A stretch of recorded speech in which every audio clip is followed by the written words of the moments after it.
Muchas gracias por seguir conectados con los contenidos de este Foro de Diversidad, Equidad e Inclusión Forbes 2024. Hemos venido haciendo un recorrido sobre lo que significan estos temas para las diferentes compañías y llegó el momento de que hablemos de cómo lo están aterrizando en las áreas de recursos humanos específicamente. Para hablar de estos temas tenemos dos invitados muy importantes. La primera de ellas es Lucía Maya, ella es vicepresidenta de Recursos Humanos de Scotiabank. Lucía, bienvenida.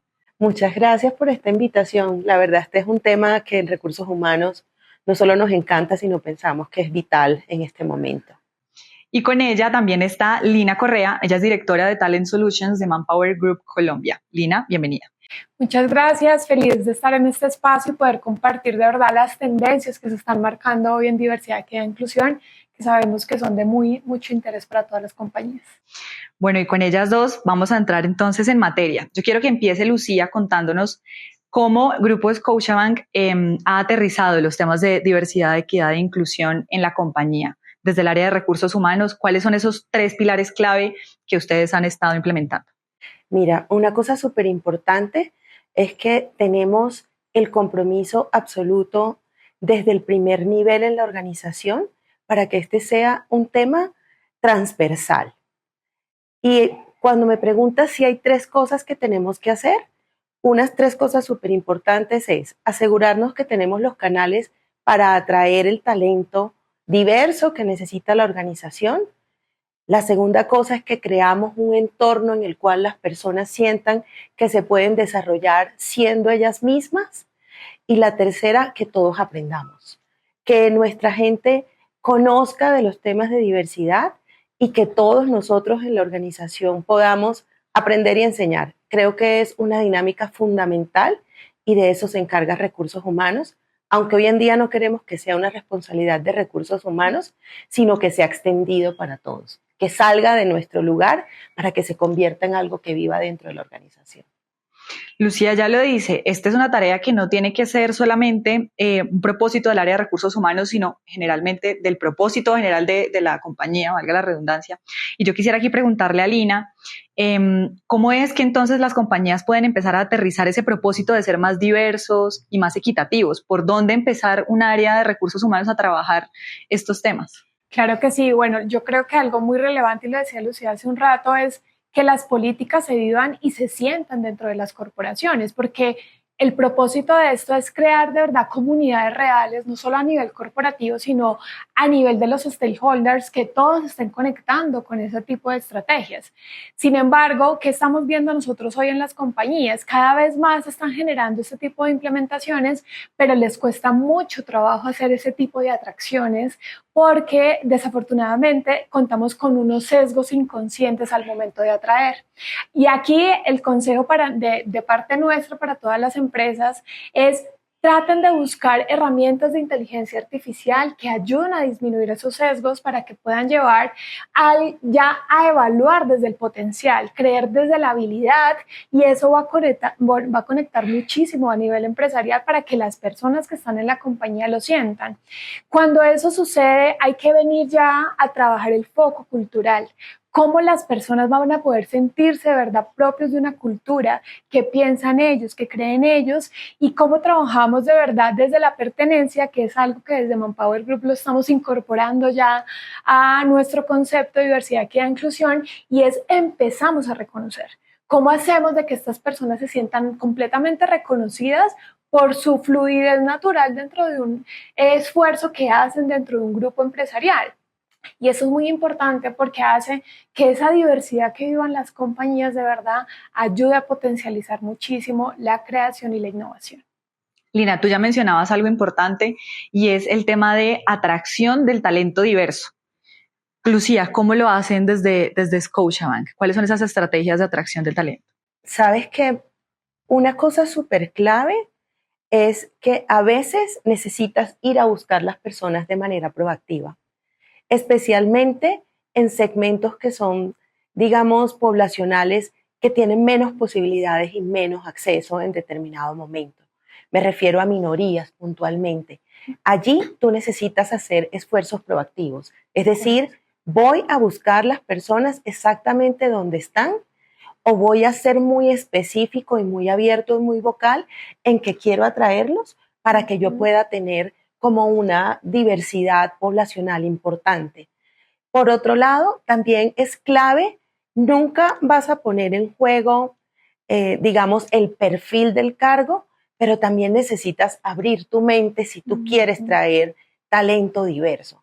Entonces, hay algunas cosas que dices, oye, tal vez esta persona no tiene el perfil completísimo, pero puede aprender, pero en cambio tiene otras características personales y variadas que va a ser súper clave que esté dentro de la organización. Entonces, esa es una parte. La segunda parte, tal como tú decías, trabajar en sesgos, es decir, entrenar a los líderes que hacen los procesos de selección para asegurar que tienen como conciencia de cuáles son los sesgos que tienen.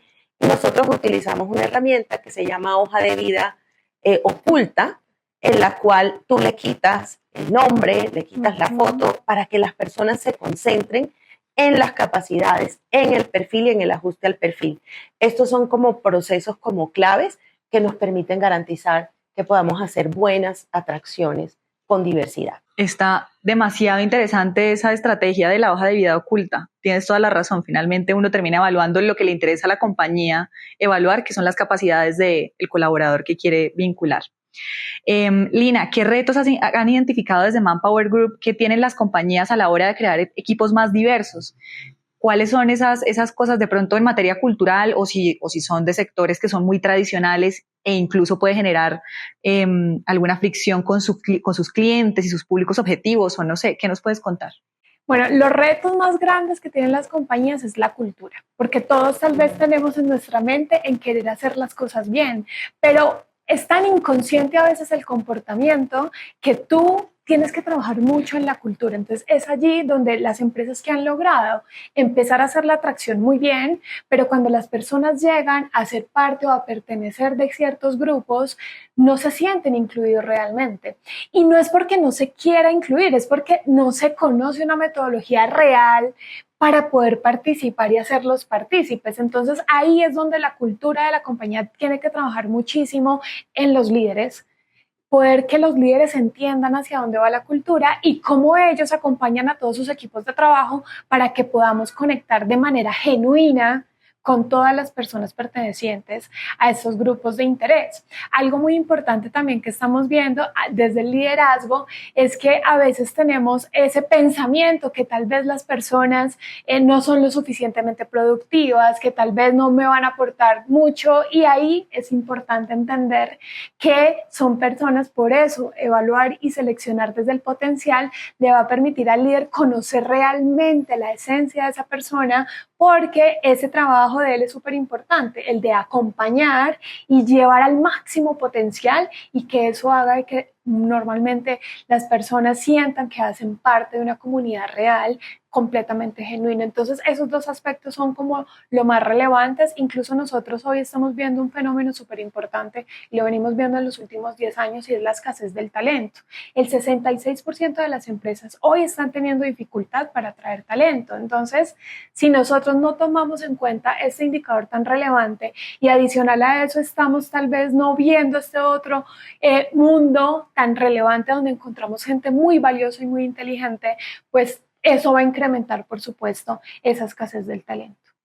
Lina es la que nos da como la pauta de evaluación. Entonces ahí yo le devuelvo la pregunta a Lucía. Cuando Lina habla de crear esos espacios dentro de la cultura, una cosa es atraer el talento y otra cosa es hacer que se sienta incluido cuando ya hace parte de la organización. ¿Qué espacios han generado desde Scotiabank para crear esa cultura diversa en la compañía? Yo te diría que hay como muchas cosas que hacen cultura. Una parte es declarar que así somos, ¿no? O sea, que sea muy vocal. Ese es un punto fundamental. Ahora, la segunda parte es actuar en función de eso. Y actuar en función de eso significa que tenemos muchos espacios donde conversamos de los temas de diversidad e inclusión de manera súper abierta y resaltamos como cuáles son las características deseables. Por otro lado, enseñamos a la gente y a los líderes a estar súper atentos de comportamientos que van en contra de la cultura. Por ejemplo, si alguien llegara a una sucursal y tratara de una forma inadecuada a alguna persona nuestra, jamás a un cliente, pues imagínate, ser nosotros capaces de tener un líder entrenado que se acerca y dice, no, aquí en nuestro banco las personas son bienvenidas, disculpe si esto le genera incomodidad, pero para nosotros es súper importante que todas las personas puedan estar. Eso genera confianza en la gente porque sabe que su líder va a estar atento de que debe ser bien tratado y bien recibido. Por otro lado, pues hay que entrenar a los líderes para eso y para tener conversaciones genuinas. Y yo diría que también otra cosa que hacemos es medir. Si yo digo que soy diverso e incluyente, necesito medir qué tan cierto es esto, qué tanta participación hay, qué tan cierto es que las personas pueden crecer en la organización, cómo estoy viendo que crezcan en los diferentes espacios pues, de población. Y yo diría que la práctica que más nos ha gustado y que hoy vivimos mucho son los grupos de recursos de empleados, ERGs. Nosotros tenemos 4. Y esto es trabajo que hacen los empleados directamente, los colaboradores, para generar un entorno adecuado. Como que sale del límite del líder, sale del límite de recursos humanos y es algo que se vive dentro. Y eso es muy, muy especial. Claro que sí. Bueno, ahora hablando un poco también de cómo ha sido el trabajo con aliados y con socios estratégicos de la compañía, Lucía, brevemente, antes de que continuemos con Lina, ¿qué ha sido lo más difícil, el reto principal en esa creación de alianzas? Porque una cosa es que uno tenga muy claro su pensamiento y lo declare, y otra cosa es convencer también a quienes trabajan conmigo o encontrar a que quienes trabajan conmigo estén alineados con ese pensamiento.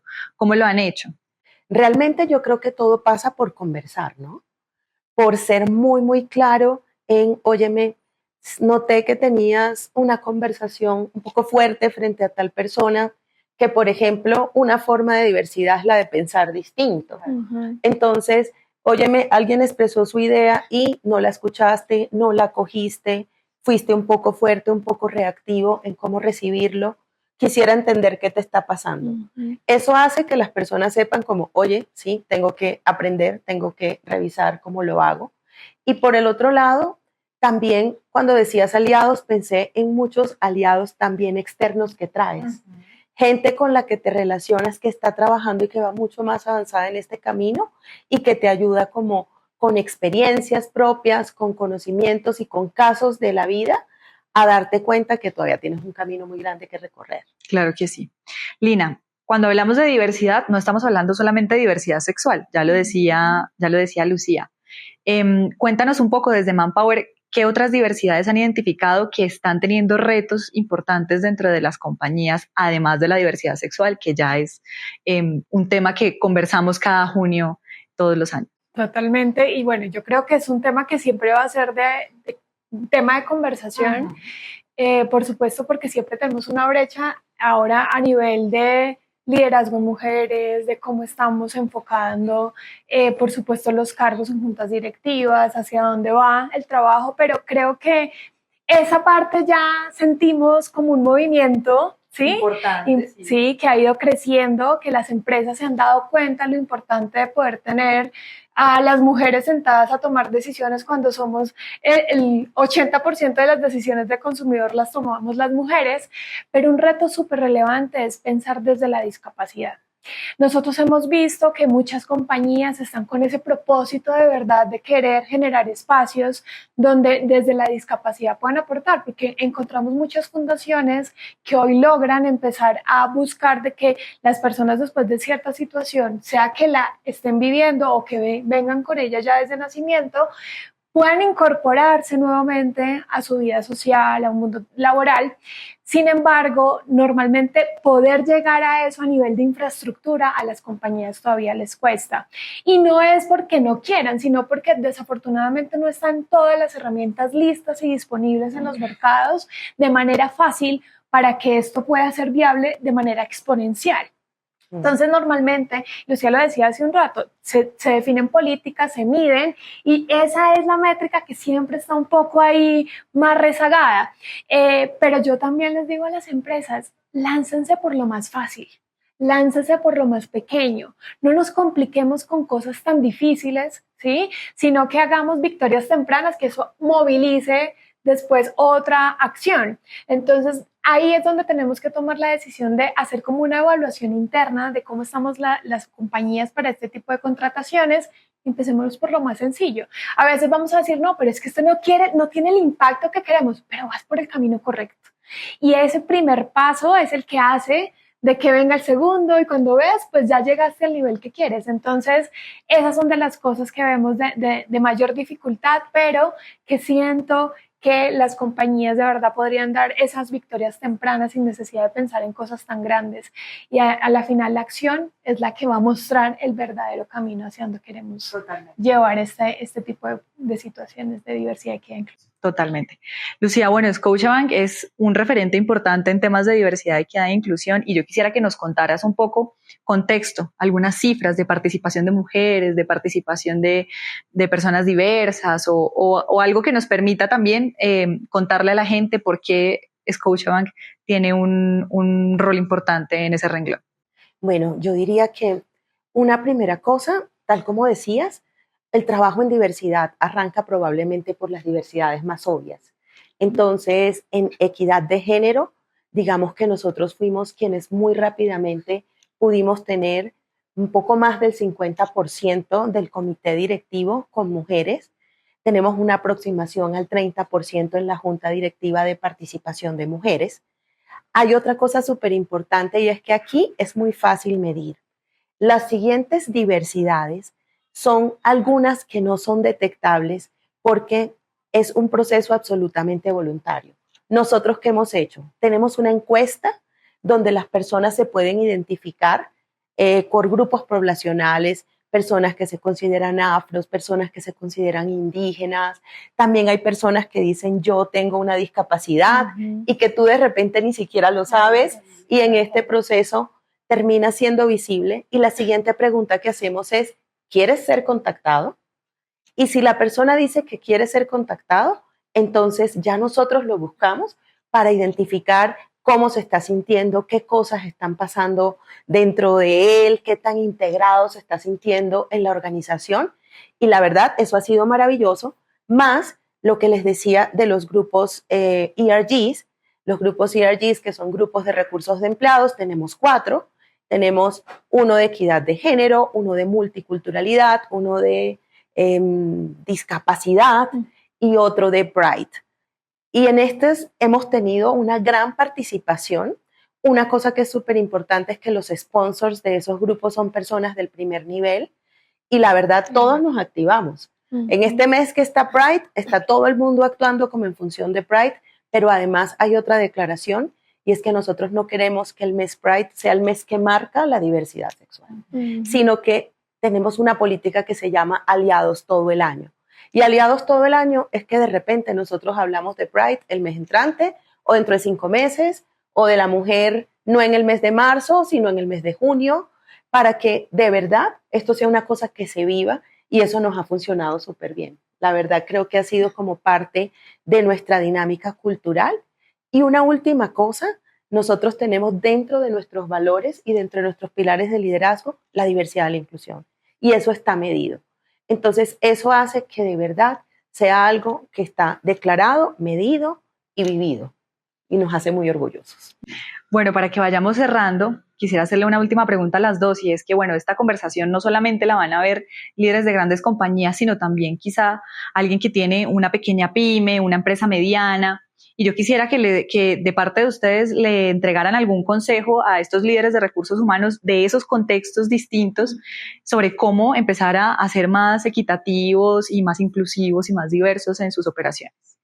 Yo creo que es darse la oportunidad de conocer personas maravillosas. Desafortunadamente a veces nos sesgamos en pensar en un perfil, unas funciones, unas características propias y a veces no nos damos cuenta que podemos conseguir a esas personas tal cual como nos las imaginamos en un perfil, pero cuando van a entrar a conectar con la compañía no pueden conectar con ella, porque sus habilidades o su ser, más que el hacer, pues no conecta. Entonces, cuando yo me doy la oportunidad de verdad conocer a las personas, en llegar a ellas, en conectar, podemos encontrar gente magnífica que está dispuesta a hacer todo por la compañía. Incluso nosotros tenemos un indicador que hemos visto, y bueno, no solamente nuestro, sino que de McKinsey, que sacó el último informe, mencionaban que normalmente las empresas que logran tener conexiones reales con las personas que quieren entrar a trabajar con ellos desde el proceso de diversidad, y aquí las empresas pymes de verdad siéntanse con la tranquilidad de poder tener una conversación. A veces nos limitamos porque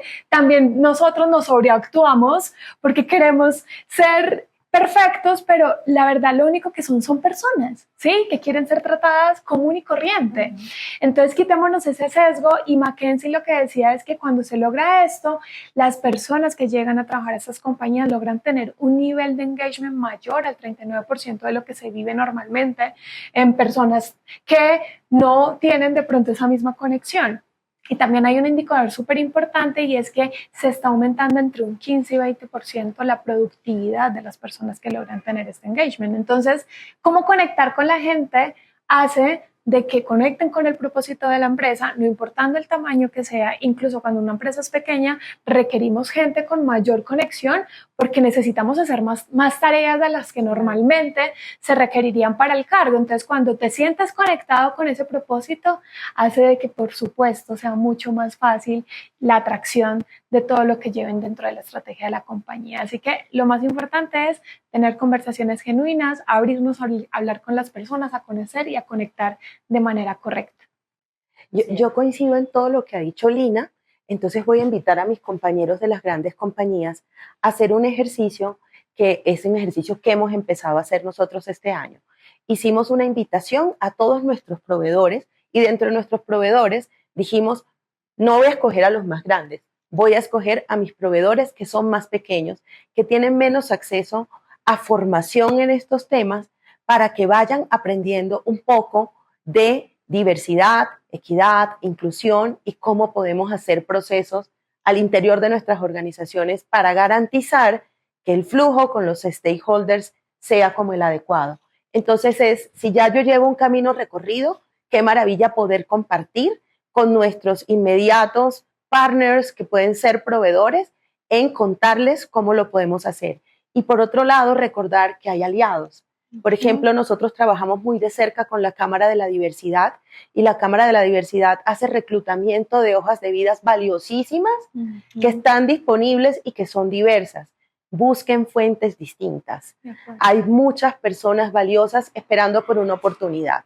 Así que tranquilos, que yo creo que los que hemos hecho un recorrido estamos dispuestos a acompañarlos todos, y por otro lado, cuenten con las fuentes que existen para poder hacer parte de este camino de la diversidad y la inclusión que hace un mundo mejor para todos. Absolutamente. Bueno, pues muchísimas gracias a Lina y a Lucía por haber hecho parte de este espacio. Y también gracias a ustedes que siguen conectados con los contenidos de este foro. Los invitamos a que, si se perdieron de algo, lo revivan a través de nuestro YouTube, en donde aparecemos como Forbes Colombia, y a que sigan conectados con los contenidos de diversidad, equidad e inclusión en www.forbes.com.